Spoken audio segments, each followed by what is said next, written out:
Hari Minggu kemarin ada diskusi menarik tentang sebab-sebab kemunduran umat Islam. Pembicaranya Profesor Ahmet Kuru, seorang guru besar asal Turki yang kini mengajar di Amerika Serikat.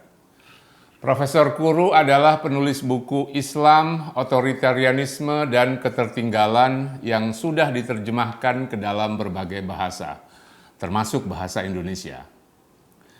Pada episode kali ini, saya ingin membahas tema yang diangkat Ahmet Kuru tentang sebab-sebab kemunduran umat Islam. Menurut dia, sebab utama kemunduran kaum muslim adalah karena aliansi ulama penguasa. Menurut saya, bukan aliansi, bukan pula ulama yang menyebabkan kaum muslim mundur atau terbelakang. Mau tahu apa atau siapa penyebabnya? Ikuti terus uraian saya. It's not China's maritime. Another source of tension between Germany the US and and India China will be is sending the warships. The war in Ukraine is entering a new Protests phase. have turned violent in dozens of Bagi Anda yang belum membaca buku Ahmet Kuru, saya akan menjelaskannya secara ringkas. Buku itu berangkat dari pertanyaan sederhana, mengapa banyak negara muslim terbelakang? Mengapa negara-negara muslim umumnya miskin, jorok, dan tertinggal di hampir semua bidang? Kalau Anda tinggal di kawasan elit Jakarta dan tak pernah membaca indeks pencapaian negara-negara di dunia, pertanyaan tentang keterbelakangan kaum muslim itu mungkin kedengaran aneh. Bukankah ada banyak negara muslim yang cukup makmur seperti Arab Saudi, Uni Emirat Arab, Bahrain, dan Qatar?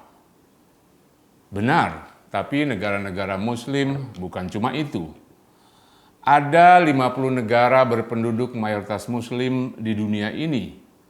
Sebagian besar hidup jauh di bawah standar negara-negara di kawasan Teluk itu. Cobalah sekali-kali buka indeks tentang kesejahteraan, tentang kebersihan, tentang kebebasan, tentang kebahagiaan, atau tentang demokrasi. Sebagian besar negara-negara berpenduduk mayoritas muslim berada di peringkat bawah. Secara ekonomi, rata-rata income per kapita mereka di bawah rata-rata dunia. Secara politik, negara-negara muslim umumnya otoriter. Bahkan negara muslim yang dianggap cukup demokratis, yakni Indonesia, tidak masuk dalam daftar 50 besar indeks demokrasi dunia. Belum lagi kalau kita bicara tentang pencapaian sains, teknologi, dan inovasi. Negara-negara muslim adalah kelompok paling sedikit penerima Nobel, paling tidak kreatif, dan paling tidak produktif. Itulah data-data yang digunakan Ahmet Kuru dalam bukunya. Dia bukan sedang menjelek-jelekan Islam, tapi sedang berbicara fakta di dunia muslim. Meski Islam memiliki ajaran yang luhur, fakta di lapangan tidak demikian. Sebagian besar kaum muslim tertinggal dan terbelakang. Pertanyaannya, mengapa sampai begitu? Apa yang menyebabkan kaum muslim terbelakang? Inilah yang ingin dijawab Ahmet Kuru. Menurutnya, sebab utama ketertinggalan kaum muslim adalah aliansi ulama dan negara yang sudah berjalan sejak lama. Menurut Kuru, aliansi ulama negara ini sudah terjadi paling tidak sejak abad ke-13. Para sejarawan mencatat, kaum muslim mulai mengalami kemunduran pada abad ke-13 ketika Baghdad, ibu kota Imperium Abbasiyah, jatuh ke tangan tentara Mongol. Sejak saat itulah kaum muslim mengalami kemunduran. Tentu saja setelah kerajaan Abbasiyah tumbang, ada 3 kerajaan Islam lain yang muncul menggantikannya, yakni Utsmaniyah di Turki, Safawiyah di Iran, dan kerajaan Mughal di India.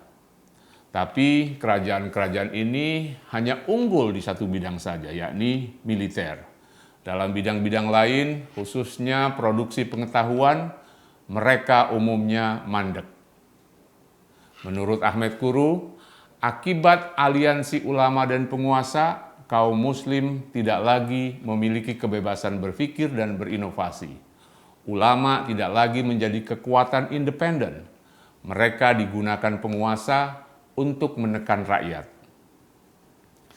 Kerajaan-kerajaan Islam setelah abad ke-13 umumnya mempergunakan ulama untuk menjustifikasi kekuasaan mereka.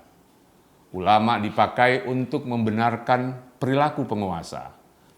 Di lain pihak, para ulama juga menikmati keuntungan dan kenikmatan yang diberikan istana. Nah, aliansi ulama penguasa ini berjalan selama berabad-abad sampai datangnya kolonialisme Eropa. Menurut Ahmed Kuru, bukan bangsa Eropa yang membuat kaum muslim terbelakang, tapi justru keterbelakangan dan kelemahan merekalah yang membuat orang-orang Eropa itu datang. Saya sepenuhnya setuju dengan argumen Kuru bahwa kelemahan dan keterbelakangan kaum muslimlah yang memungkinkan penjajahan bangsa Eropa. Tapi saya tidak sependapat jika keterbelakangan itu disematkan sepenuhnya kepada para ulama. Menurut saya, biang kerok kemunduran umat Islam bukanlah ulama, bukan pula aliansi mereka dengan para raja. Yang menyebabkan kaum muslim mundur adalah penguasa. Merekalah faktor utama yang bertanggung jawab pada maju mundurnya peradaban Islam. Setidaknya ada dua alasan mengapa ulama bukan faktor penentu. Pertama, aliansi ulama negara atau ulama penguasa bukanlah hal baru dalam sejarah Islam. Aliansi keduanya sudah ada sejak awal berdirinya dinasti Islam pada era Umayyah sekitar abad ke-7. Bahkan revolusi Abbasiyah yang menumbangkan Umayyah didorong oleh para ulama. Hanya saja ulama yang berada di balik kesuksesan Abbasiyah adalah ulama yang tercerahkan, ulama progresif dan liberal. Tokoh-tokoh seperti Yunus Aswari, Ma'bad Juhaini, Ghilan al-Dimashqi, Ja'ad bin Dirham, Jaham bin Safwan, Muqatil bin Sulaiman, dan Wasil bin Atta adalah para ulama pendukung revolusi Abbasiyah. Sayangnya, para ulama hebat itu sekarang ini dianggap kafir dan sesat. Aliansi ulama negara sudah berlangsung sejak awal berdirinya kerajaan Abbasiyah. Era keemasan Islam pada abad ke-9 hingga abad ke-12 adalah hasil aliansi ulama dan negara. Tapi harus diberi catatan, ulama yang beraliansi pada era ini adalah ulama yang tercerahkan. Tokoh-tokoh yang namanya kemudian kita kenal sebagai filosof, dokter, dan astronom adalah ulama juga. Dalam bahasa Arab, ulama berarti ilmuwan atau orang yang berilmu.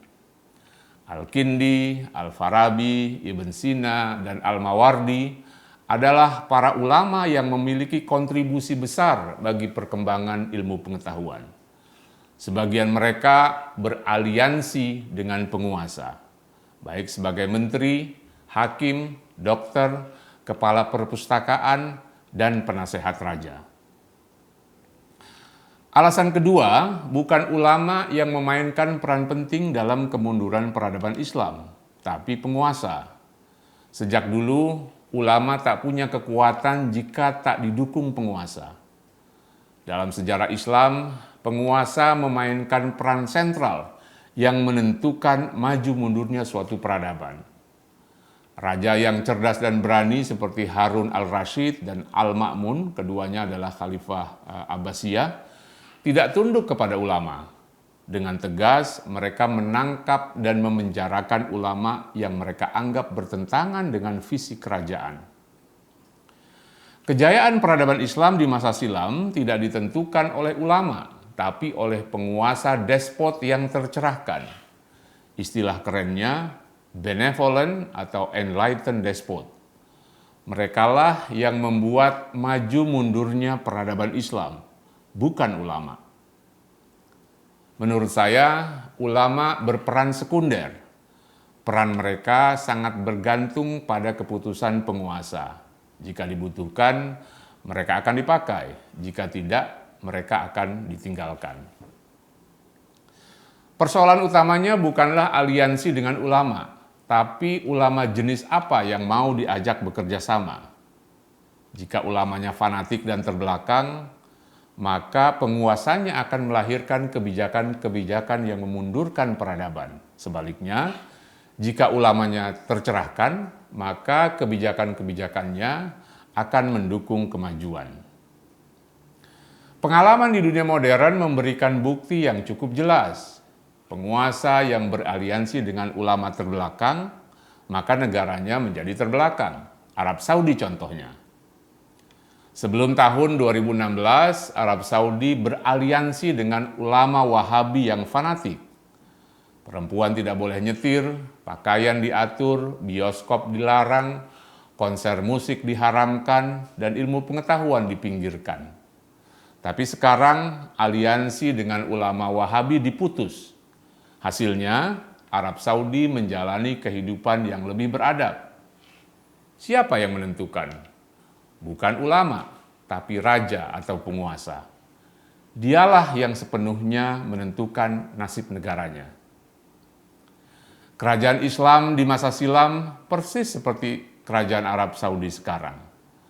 Jika rajanya tercerahkan, ia berpotensi mendorong kemajuan. Sebaliknya, jika berpikiran sempit, ia akan menyebabkan kemunduran. It's not China's maritime. Another source of tension between Germany the US and India China will be is sending the warships. The war in Ukraine is entering a new Protests phase. have turned violent in dozens of countries.